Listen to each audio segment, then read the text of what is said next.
faithful minions, to episode 3, Photo Manipulation Extravaganza. New to this episode is my tiny little avatar in the corner there. We'll call him Owl Hatter. He'll pop up from time to time with useful tidbits like key commands. To start with, I resized this to a 16 by 20 just to make it an easier standard to print from. It also shrinks into smaller prints a lot easier. And two, don't worry, even if you're doing a very large resize to the photo you're working from, because it's going to be entirely painted by the end, so any loss of quality will be completely covered over by then. Just as with painting, even with photo manipulation, it's a good idea to split things into layers. So our background will be on one layer and the girl will be on another. I'm using the selection brush tool here. And this is probably the most tedious part. And it can take some time sometimes, but you'll want a good selection. Once you're done adding and removing, you'll hit the refine button. And you essentially just click over the areas like hair, or you have fabric with a lot of fringe. Once you highlight them, the computer essentially runs its own algorithm to give you a better selection in those areas, which are hard to do by hand.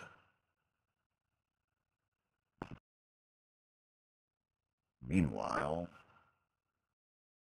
dog. And we're still working on that selection. I like to put a little feather to mine, usually about 2 pixels, and then you'll copy and paste that onto its own layer. If you like to be organized, you'll give it a nice title, so you remember what the hell it is. Another useful tip is to go ahead and make a backup layer. That way, if the painting you start with isn't exactly what you want, you can just revert back real quick. I'm now going to change the color of various things before we begin the painting phase. I just simply selected the shirt here, go to recolor, which we've done before.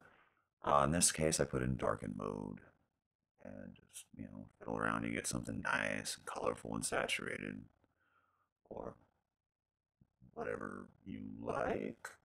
I like color. And here I'm doing the same thing to the sunglasses. One of the ways you can get the color to blend a little bit better so it's not oversaturated with the tone you're adding is to click on the little gear icon and take it off of your shadows or off of your highlights. With this piece specifically, I was going for something that was ultra colorful and kind of popish. Hence the red and the blue adjustments, and then I opened HSL and up to the overall saturation of the piece, which it overdid the skin tones obviously, so I just made a mask and painted part of the saturation adjustment out so that the skin would appear natural. By the way, the photo we're using today is by a photographer named Daniel Apodaca. Found this on unsplash.com. There'll be a link in the description box. He does good work. Now, to begin with, we're going to be using the mixer brush. It's good to pick a nice color that goes with whatever you're beginning to mix, and it will mix that as well as the pixels underneath together. It's good to use a textured brush to do this process with. And while all it's doing is mixing the pixels around, feel free to use a lot of different brushes. I find that brush I use for hair a lot gives a kind of paint stroke feel. Also use a kind of marker imitation brush that come with Affinity. Those will give you an interesting smear as well.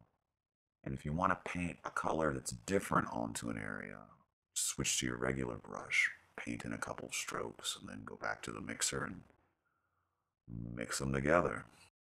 We're going to go ahead and start up our music interlude.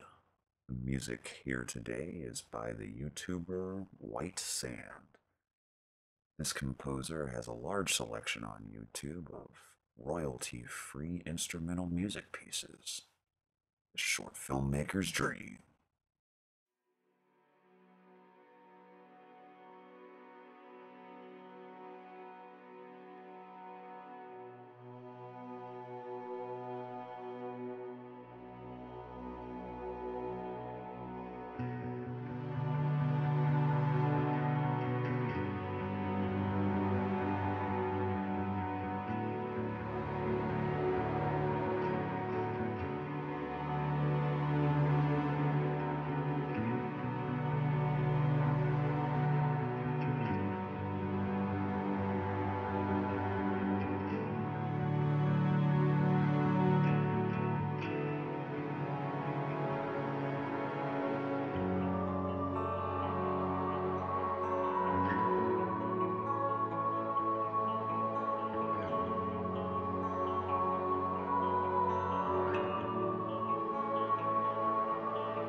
Now, since our background layer is on a different layer, we can smear it without affecting our main subject.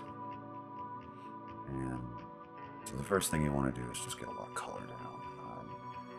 Selecting colors that are already in the photo, the gray, blue, that little bit of yellowy orange behind her head.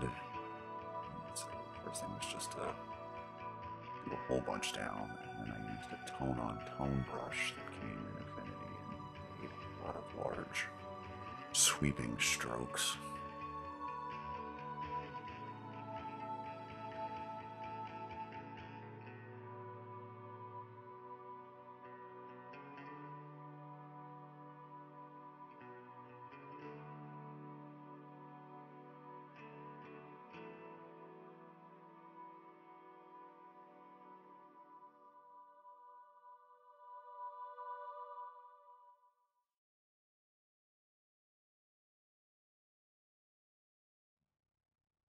Don't let the sped up footage fool you. This is a lot of back and forth, a lot of throwing down of color and smearing it around with the mixer and then going back to the regular brush and putting down more color and back and forth. And it takes some time. If you're not sure how something will look, just go ahead and make a new layer and do your experiment on it. At the very least, it'll give you the ability to control the opacity if you wish to keep part of it but not the whole thing. And your eraser is your friend.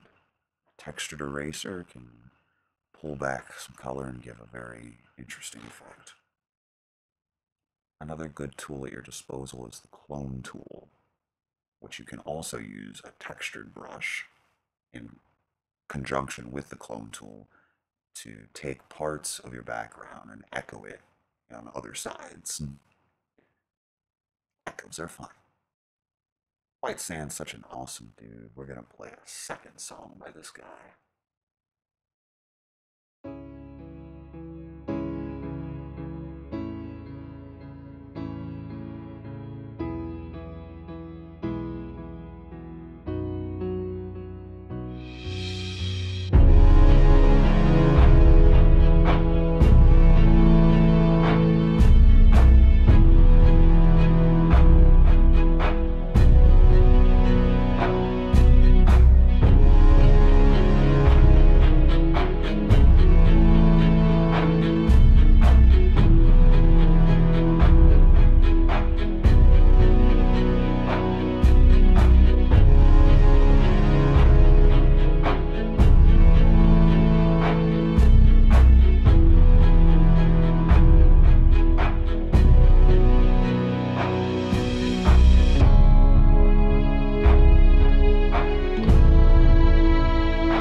to kind of draw attention in and pop those colors against the darkness.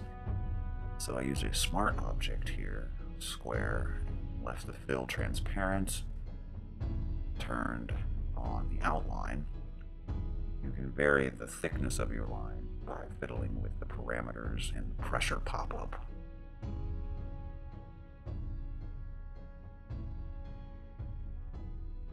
And then I erased parts of it just to give it a little broken up, kind of fit the streaking diagonals we have in the background. If you have any questions, feel free to leave a comment. And if you like the video, you know the drill. Like, share, subscribe.